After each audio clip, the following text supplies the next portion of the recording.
Ойлгох яг яах ёстой вэ? Чиний тухай мэдэх ёстой юу?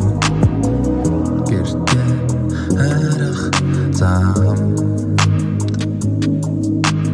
гигэ татсан байлаа. Явган хүний гэрлийн дохон дээр гинэт чи зогсож байлаа. Нөгөө гэрлийн дохон дээр буцаж чирэн чамаа гарсан. Нэлээд удаа ийш тийшээ хараад чамаа хайн зогсон. Усны дугаарыг биш навдаг байд гэж өөрийгөө зэмлэн дахиж тарахгүй байхдаа гэж бодол эргэлзэн болдог бол цаг хугацаа ограаж өг.